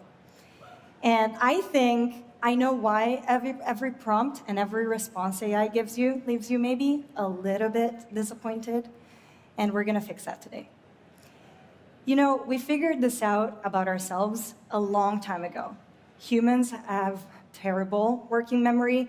Our brains can only hold so much, and it's usually small and leaky. And we've invented tools to help us with that. We've invented writing tools. We've invented notebooks, sticky notes, whiteboards, and even our trusty computers. It's the same basic idea. If we don't write something down, it's hard to remember it. And not only that, if you write it down, you can share it. So imagine that same concept applies to AI. When you write something down, AI will know that about you and will act accordingly. Even the most expensive model on Earth, hello, Fable 5, still can't read your mind. So let's talk about how to give your AI the superpowers it deserves. Let's start with the fact that most of the narrative out there is about the latest tool, the latest agent, the latest harness, and even the latest workflow, which I'm a little guilty of. That's what I'm going to talk to you about today.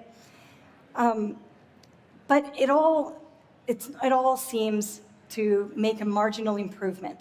What really makes your AI personal to you is stuff about yourself.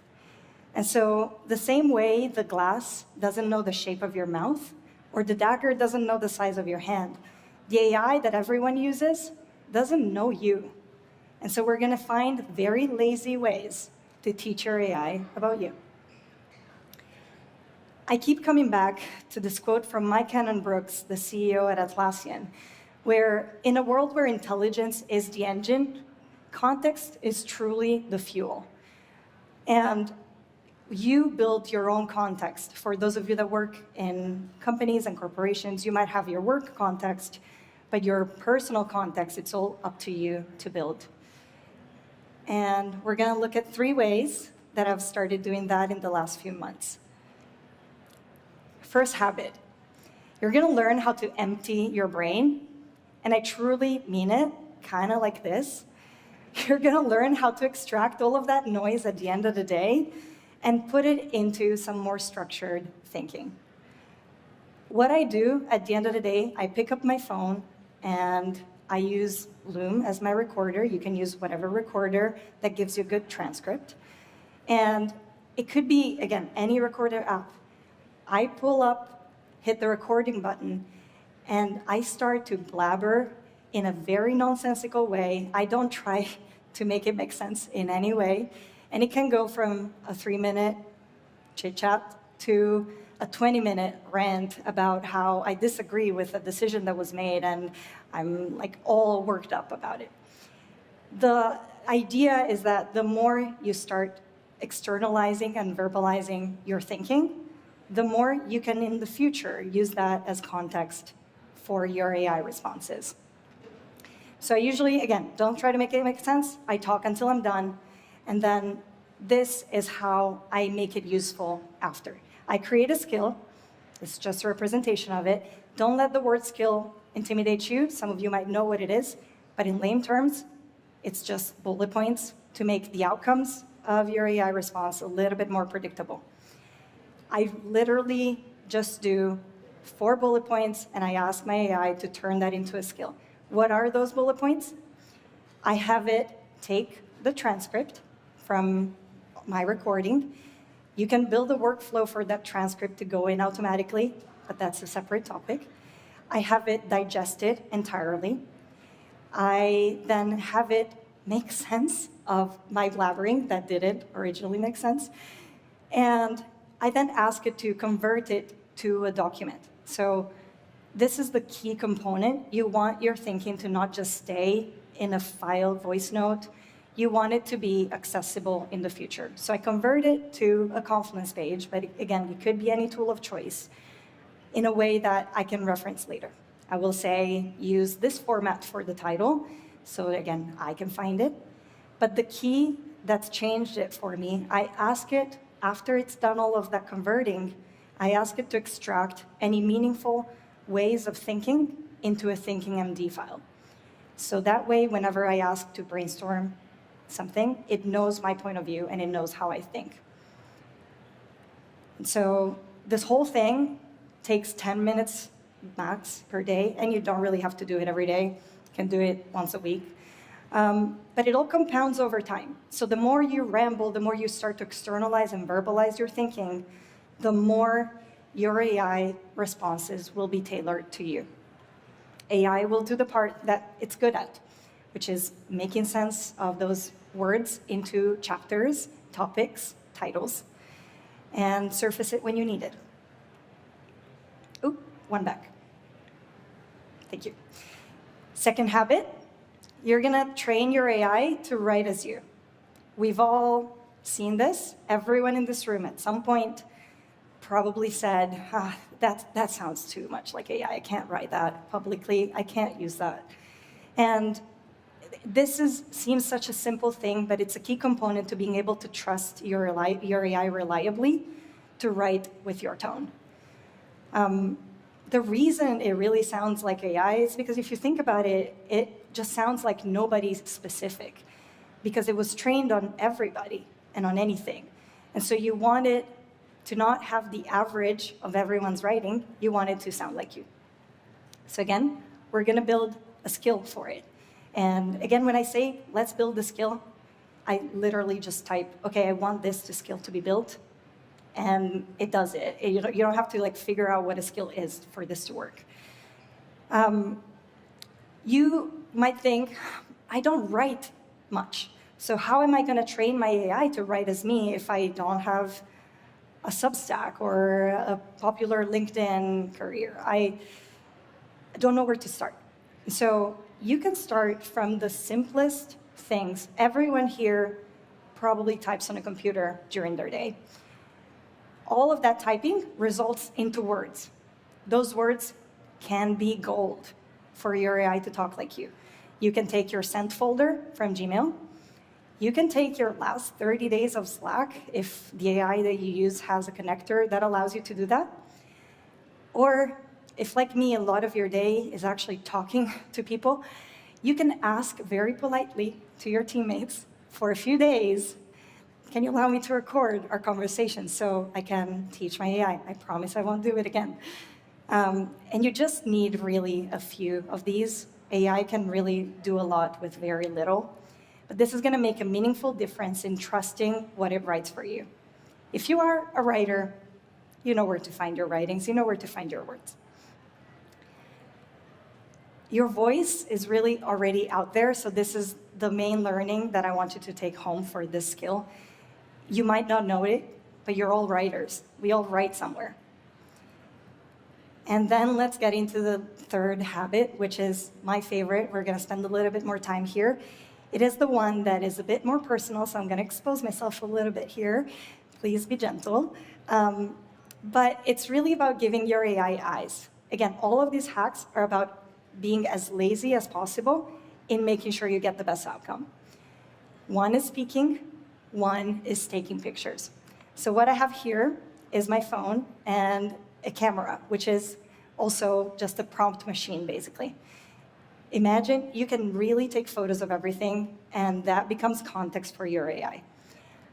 You can snap, send to your AI with 3-word prompts. I'm not even joking, 3-word prompts, and you start to build your context.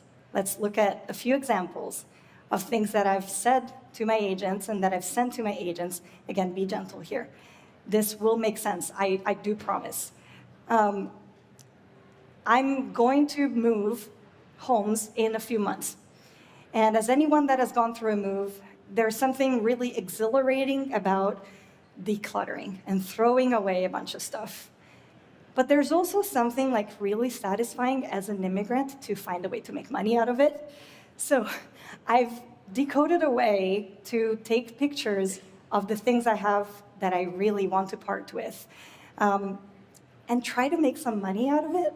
So I'm going to share with you a little bit of how I built this skill and what it's going to do for me.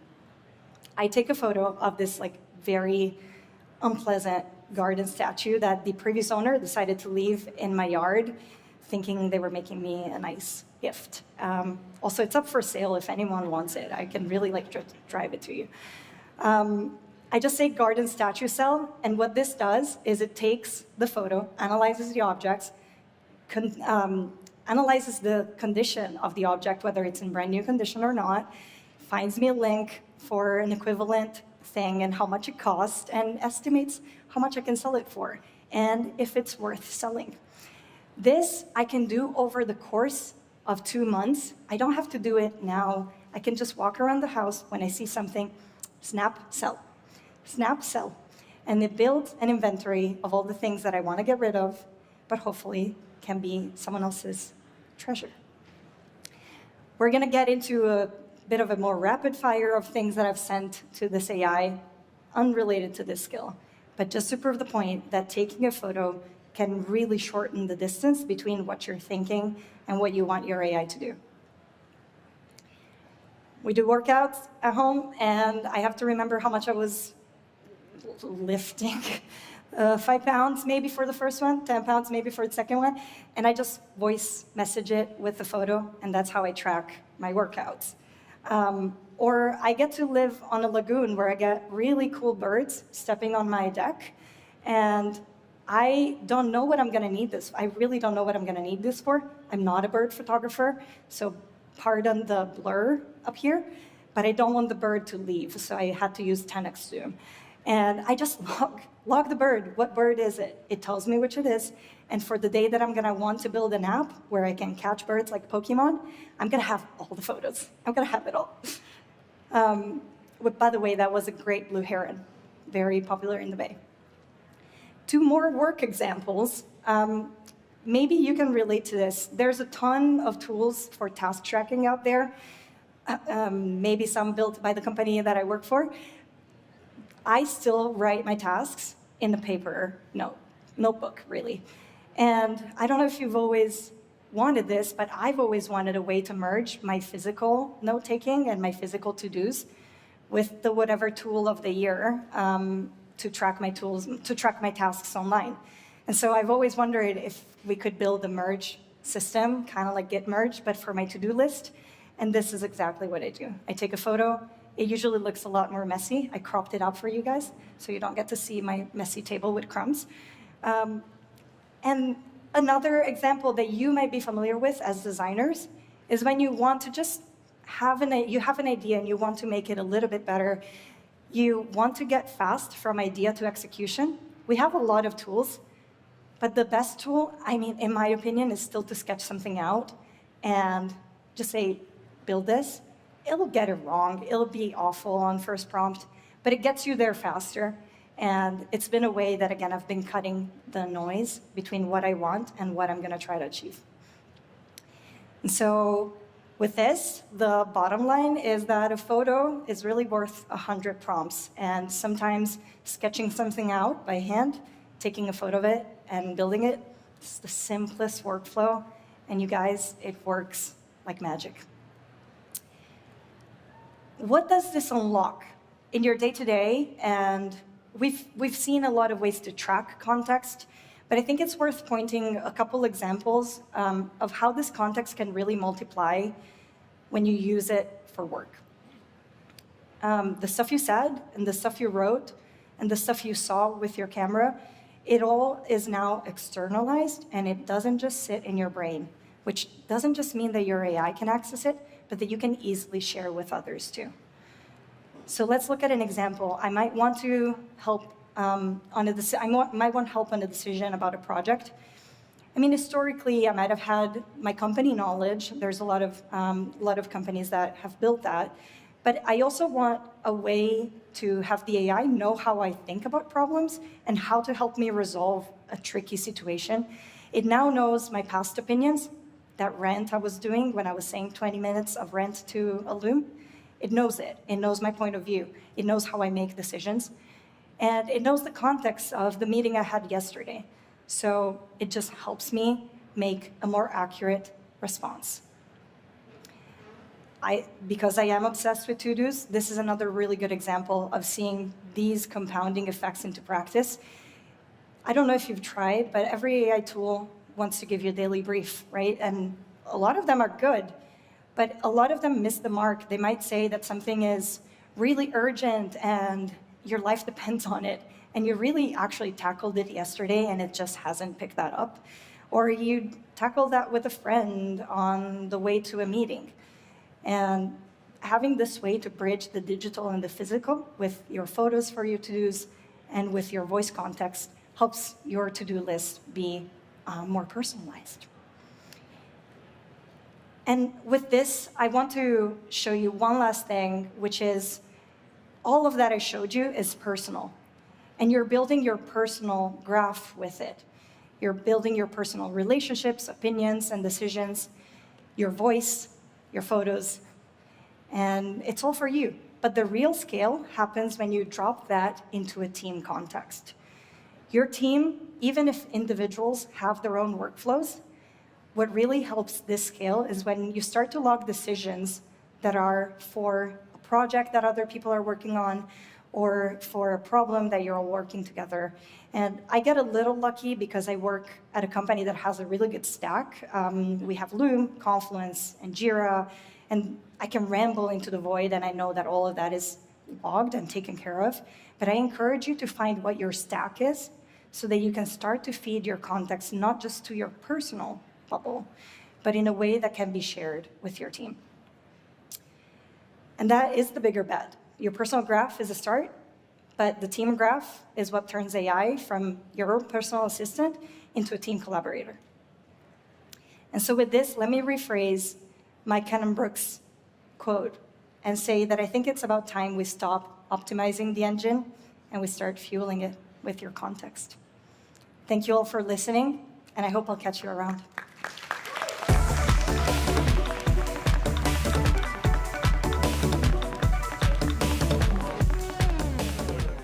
Thank you so much, Carola. That's going to be sticking with me for a while. Intelligence is the engine, context is the fuel.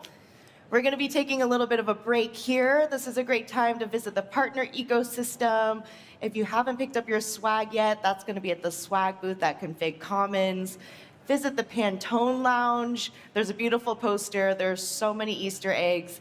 And then we'll see you back here at 2:50.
Please welcome back your hosts.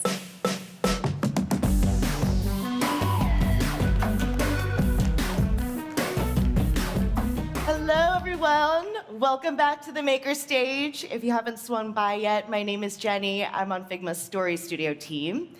I am so excited to introduce you to our next speaker, Ned Dwyer, the CEO of Great Question, the end-to-end UX research platform. Ned is going to share how the team learned firsthand why understanding your customers deeper and learning faster is how companies win. Please give a warm welcome to Ned.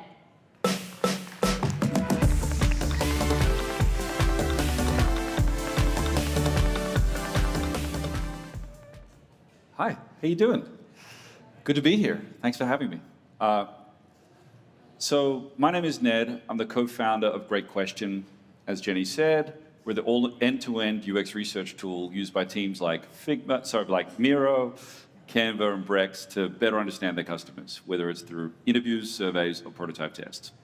And I give you that context because this talk is a little bit about the trouble that we've been in, that we're all in when it comes to the AI threat. Some context, we started the company in 2021 as a B2B SaaS company. We went through Y Combinator, and our partner at the time said we were doing startups on easy mode. B2B SaaS, the easiest business model on the planet. Well, that same YC partner took me out for lunch earlier this year with kind of an uncomfortable truth he wanted to sit me down and tell me about, which is that things weren't so sweet and easy anymore. And the reason was, any company older than 2023, they considered it to be legacy. You were old news, and you were in trouble. Because if you didn't have an AI native team and an AI native product, and therefore AI native growth rates, your customers were going to leave you. You wouldn't be able to raise any more money, and no one would want to acquire you. You were doomed. Thankfully, he paid for lunch. But it was tough to hear, and I think it's probably the same thing that I think a lot of designers are hearing, which is that design is dead. We're all in trouble. We've got this big, fast-moving beast that's chasing after us that we need to figure out how we're going to outrun or outsmart it. And so that's what I want to talk about today. Ultimately, why I think we're not in as bad shape as we might think, and what you can do about it, what we did about it, to go and escape the morass. Before I start, I'd love to get a sense of, I assume everyone in here is a designer. Put your hand up if you're actually a designer, that's your title. But on top of that job, maybe how many people are also doing the last month or so, maybe pulled some analytics about their product, or written a product requirements document, or maybe even shipped something to production? Right, so a good smattering of people are taking on more than just the day-to-day design job. They're also having to do the jobs of up to a dozen other people. Also, while supporting those same people to also become designers. So the job in 2026 got so much bigger. And so is design is dead? Is that real? The hats are real. If anyone has one of the design is dead hats, by the way, I would love to take that off your hands. And I think the second uncomfortable truth is, aside from the job getting much bigger, more important is that everyone is actually building from the same set of superpowers. We're all using Claude and ChatGPT and Gemini. And so how are we going to differentiate and make sense of this when we're all using largely, by and large, the same sort of models?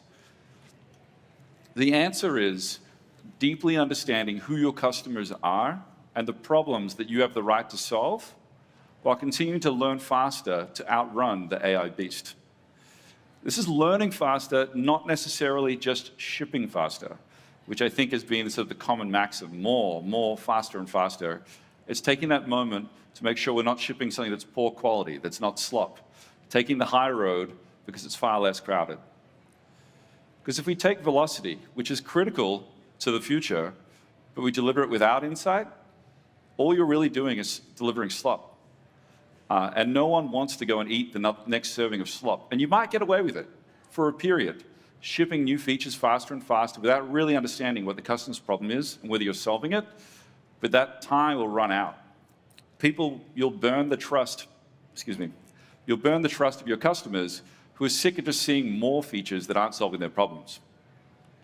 But velocity plus insight means that you're able to quickly solve the customer problems solve it finally, and move on to the next set of problems or building on that foundation that you've established. Quickly iterating without having to go back and first fix that thing that you might have shipped that didn't hit the mark, and hitting the mark more often than not. Because the counter is also true. If we have all the insight in the world but no velocity, you're going to be super irrelevant. No one's going to care. You're going to be behind the times. You have to have these two things together. It's especially important because the models that are there today, they're kind of frightening what they can do. How quickly you can code something that looks approximately good, that looks like it's got 90% of what a good design might look like, or information architecture, or whatever it is you're building. But they're getting better. This is a graph of the code produced by Claude Code for the Anthropic team and how much it's increased from 2023. So it's gone up 8x in that time. And it's not the perfect measure of like volume of code, of how much better it's getting, but we're also seeing an increase in the amount of code that's being deployed to production without human interaction. It's currently sitting around 65%, but it's increasing dramatically every quarter. And 65% might not sound that high, but considering no human needs to touch that, frankly, it's kind of terrifying. And if you find yourself saying, well, it can't do my job, or it can't do this part of it, I think the answer ultimately is it can't do that yet, because they're improving so much faster. I think it's really scary what's happening with design and for all functions, really, especially as someone that sells to UX researchers who are going through the same sort of soul search as we are as a company, as you might be as designers. But engineers, we're seeing this, there's tons of analogies we can look at of other people who've gone through it. And I look at engineers in particular, where everyone was told that you should learn to code. And there were coding boot camps almost in every corner. For the last like 10, 15, 20 years, everyone's been told that same thing. Well, now they're squarely in the sights of the models. In fact, the models are particularly attuned to doing coding better than almost any other job because they've got this huge canon to go and build upon. But there's still massive demand for engineers. They haven't gone away, despite what you might read in the news headlines. People are hiring more than ever because the LLM still requires someone to come and understand the broader systems and the processes that it fits in. They still have a limited context window. We still need to think about the architecture. If we let the systems run riot, we'll have an unreadable, unconsumable mess. And so we need to figure out how engineers, they need to figure out how to bring the context, AKA the insight from the customer, into the systems. And so engineers are now moving from that low-level coding, I don't need to go and write a new function, to the strategy and the architecture. And hopefully that sounds familiar.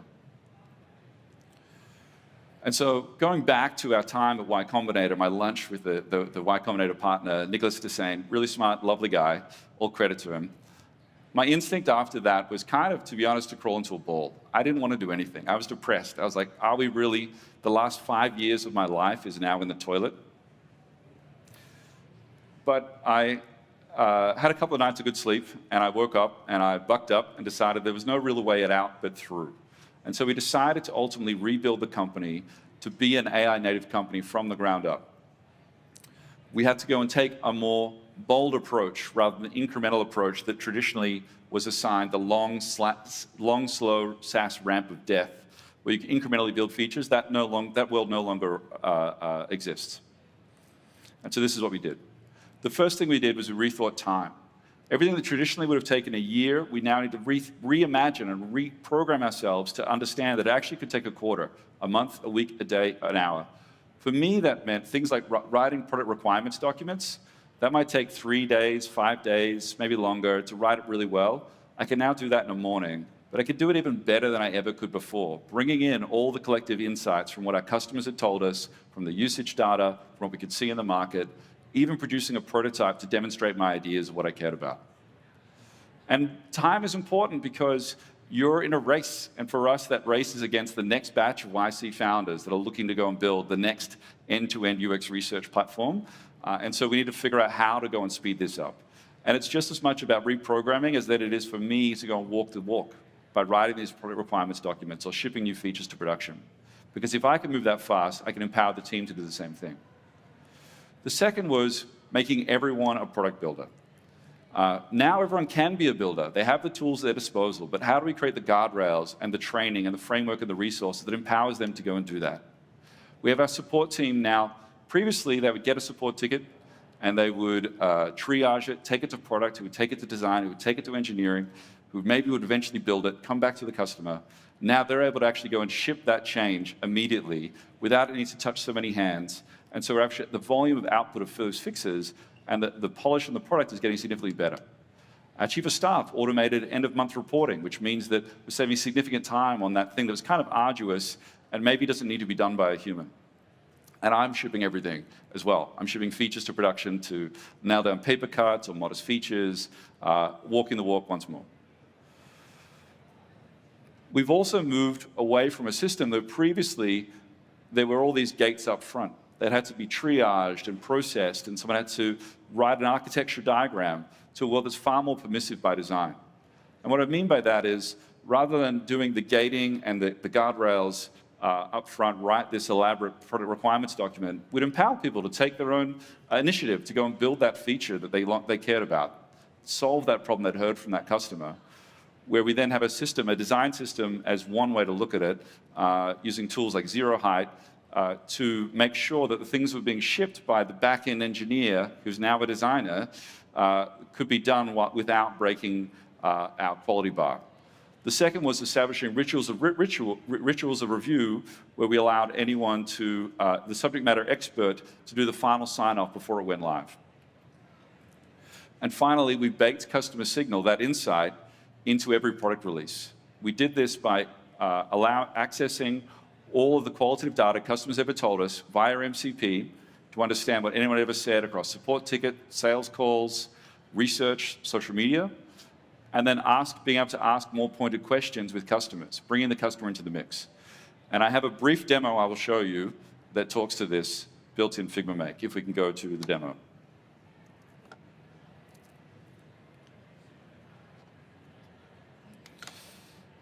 So this is Figma Make. And you can see my prompt here, where I have gone and prompted it to build this dashboard on the right-hand side. I then had to tweak it a little bit because it wasn't quite perfect.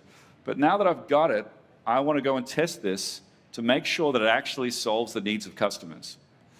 And so you can see in this version here, I can go and submit a new reimbursement. I can go and submit it. It will scan. By the way, how good is Figma Make to create these animations from basically a one-shot?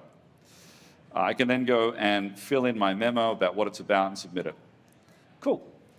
I then get this link to Great Question via the MCP, which then goes through and establishes a study from within this work surface that I'm actually already operating in to take away that friction of needing to know or go to another tool. It's then gone and set up this study where it tells me what it's actually done.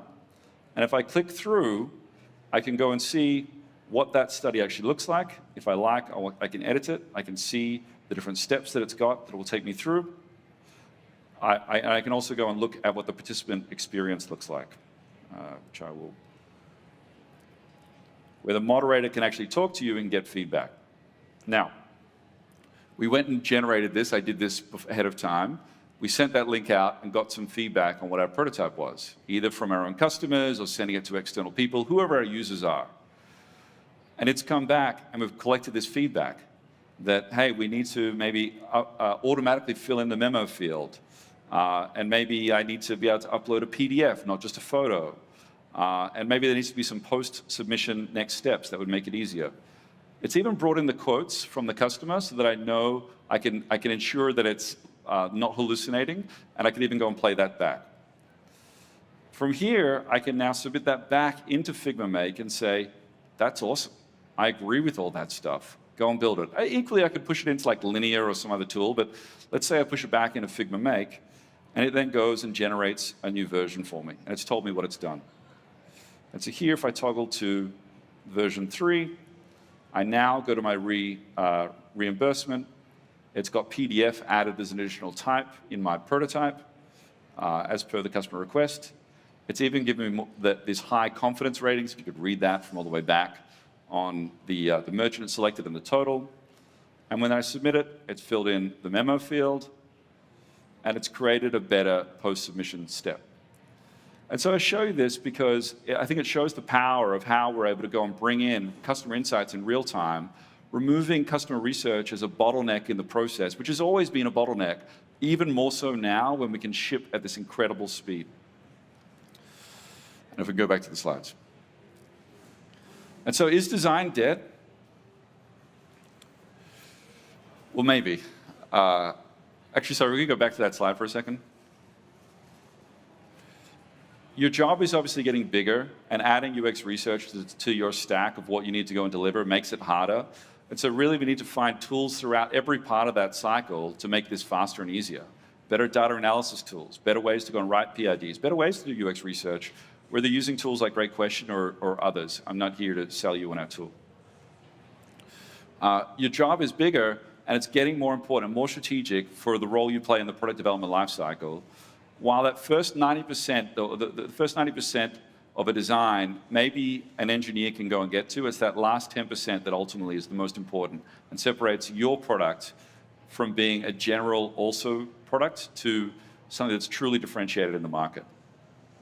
And so the job now is about defining that system. It's also about finding out the knowledge problems in your organization that you're going to solve, and it's about identifying, curating, and holding space for taste. Because you are the one that's going to be able to inform the rest of the team what looks like slop and what looks real and what's genuinely solving a customer problem. That's the quality bar. That's the last 10%. That's the delta that you're tasked with and how you're going to outrun the models. And so how do you build this? For us, it's about getting close to customers to really understand their problems.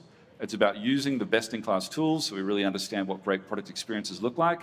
But it's equally about understanding the platforms, understanding what they're capable of and what they're not capable of.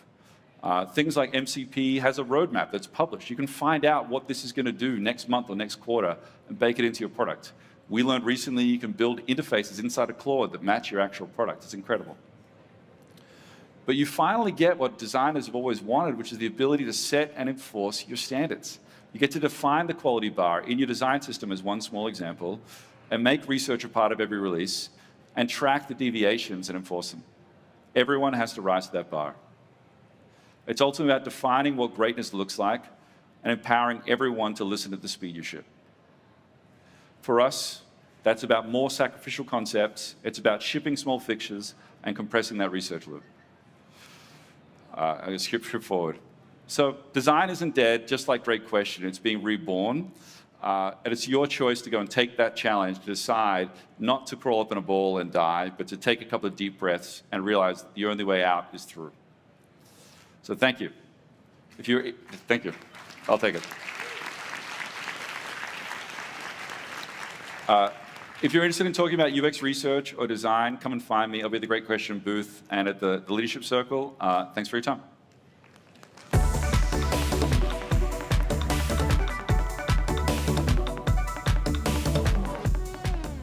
Thank you so much, Ned. Love seeing that. That wraps up our speakers for day one of Config here at the Maker Stage. I hope you've learned just as much as I have. Remember, you can continue the conversation with any of them at the partner ecosystem, which is going to be right ahead of you as you exit. I hope you have a great rest of the day, and I'll see you back here tomorrow.